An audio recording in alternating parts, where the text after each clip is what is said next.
लोकसभा ने 15 सितंबर 2020 को आवश्यक वस्तु विधेयक 2020 को मंजूरी दे दी। कृषि क्षेत्र में सुधार और किसानों की आय बढ़ाने के उद्देश्य से लोकसभा ने आवश्यक वस्तु अधिनियम संशोधन बिल 2020 को पास कर दिया। इस बिल में खाद्य पदार्थों जैसे अनाज, दालें और प्याज को नियंत्रण मुक्त करने का प्रावधान है। अब इसके पीछे की कहानी क्या है वो समझते हैं। संसद ने आवश्यक वस्तु अधिनियम को 1955 में पारित किया था। तब से सरकार ने इस कानून की मदद से आवश्यक वस्तुओं का उत्पादन, आपूर्ति और वितरण नियंत्रण करती रही है। इससे आवश्यक वस्तुएं उपभोक्ताओं को मुनासिब दाम पर उपलब्ध होती हैं और अब मोदी सरकार का कहना है कि संशोधित विधेयक से उत्पाद सीमा, आवाजाही, वितरण व आपूर्ति की आजादी मिलेगी और बिक्री की अर्थव्यवस्था को बढ़ाने में मदद भी मिल सकेगी। इससे जो है कृषि क्षेत्र में निजी क्षेत्र और विदेशी प्रत्यक्ष निवेश आकर्षित होगा।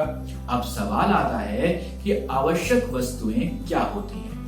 देखिए दोस्तों, आप में से बहुत सारे लोग जानते भी होंगे कि आवश्यक वस्तुओं की लिस्ट में कई चीजें जोड़ी गई और कई चीजें हटाई गई हैं लगातार। जब जून के महीने में साल 2020 में यह अध्यादेश लागू होने तक आवश्यक वस्तुओं में दवाएं, फर्टिलाइजर्स, तेल तिलहन, सूत, पेट्रोलियम और पेट्रोलियम उत्पाद, जूट और जूट के कपड़े, खाद्यान्न, फल और सब्जियों के बीज, जानवरों का चारा, जूट के बीज और रुई के बीज जो है इसमें आते थे। उसके बाद जब कोरोना का कहर आया तो फेस मास्क और हैंड सैनिटाइजर को भी आवश्यक वस्तुओं की सूची में जोड़ दिया गया। इसका मतलब है कि सरकार उस वस्तु की कीमत, उसका उत्पादन, उसकी सप्लाई को कंट्रोल कर सकती है, साथ ही उस वस्तु की स्टॉक की सीमा तय कर सकती है।